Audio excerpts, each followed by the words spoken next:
వారం 10 రోజుల క్రితము జగన్నాథ్ అనే అబ్బాయి మెంటలీ డిజేబుల్డ్ అని చెప్పి సోషల్ మీడియాలో బైరెడపల్లి మండలానికి చెందిన అతను, పాతూరు నత్తానికి చెందిన అతను అని చెప్పేసి తప్పిపోయాడు.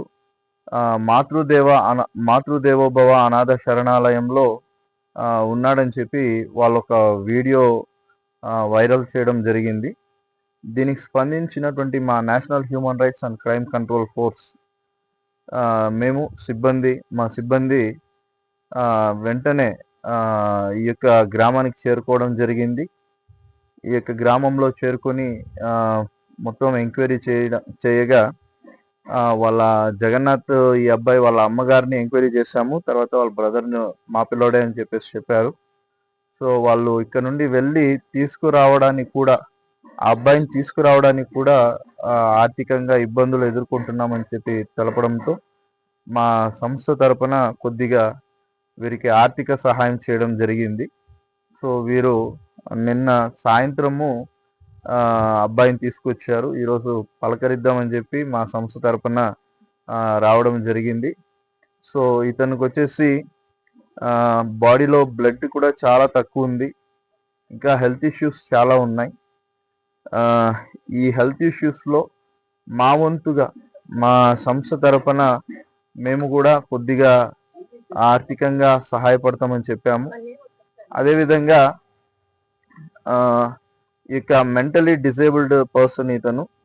సో ఇతనికి మన ఈ నిమాన్స్ హాస్పిటల్ కూడా తీసుకెళ్ళి ఒక సైకాలజిస్ట్ దగ్గర తీసుకెళ్ళి అతని మైండ్ ఎలా ఉంది అని చెప్పేసి కూడా చూపించడానికి ఏ హెల్త్ కాంప్లికేషన్స్ లేకుండా బాగా ఆరోగ్యంగా ఉండాలి అని చెప్పేసి మేము కోరుకుంటున్నాం.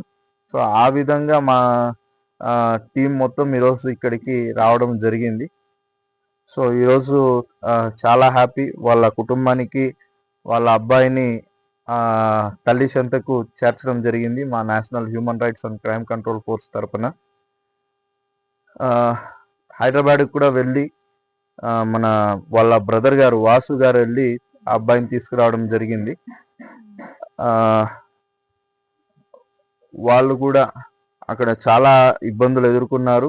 సో అయినప్పటికీ కూడా వాళ్ళ అబ్బాయిని తీసుకురావడం జరిగింది. ఇంకోటి ఏంటి అని అంటే ఎవరైనా మానవతా దృక్పథంతో ఈ అబ్బాయి ఆరోగ్యానికి దయచేసి సహాయం చేయండి. వీళ్ళకి ఇల్లు కూడా చాలా మీరు చూసుకున్నట్లయితే ఏమాత్రము పడుకోవడానికి కూడా చాలా ఇబ్బందికరంగా ఉంది. వర్షం వచ్చిందంటే లోపల కూర్చోవలసినటువంటి పరిస్థితి. ఆ విధంగా వీళ్ళ ఇల్లు ఉంది. సో అమ్మగారు వృద్ధాపంలో ఉన్నారు. ఇంకా ఉన్నది ఒక అన్న మాత్రమే. సో అతనికి ఇంకా స్టిల్ నాట్ మ్యారీడ్. సో ప్రభుత్వం వీళ్ళని ఖచ్చితంగా ఆదుకోవాలని చెప్పేసి మేము ప్రభుత్వాన్ని రిక్వెస్ట్ చేస్తున్నాం. అదేవిధంగా ఇతని తరపున గౌరవనీయులైన కలెక్టర్ గారికి కూడా మేము రిప్రజెంటేషన్ ఇవ్వబోతున్నాం. మా సంస్థ తరపున ఈ కుటుంబానికి ప్రభుత్వం అన్ని విధాలుగా అండగా ఉండాలని చెప్పేసి, ప్రభుత్వం అన్ని విధాలుగా ఆదుకోవాలని చెప్పేసి ప్రభుత్వాన్ని అయితే మేము కోరుతున్నాం. అదేవిధంగా కలెక్టర్ గారి దృష్టికి ఈ అబ్బాయి యొక్క సిచ్యువేషన్ ఏంటి, వీళ్ళ ఇంటి సిచ్యువేషన్ ఏంటి అనేది మా సంస్థ తరపున ఒక రిప్రజెంటేషన్ కూడా అతి తొందరలో ఇవ్వబోతున్నాం. ఈరోజు వీళ్ళ చెంతకు చేర్చడం జరిగింది. Thank you.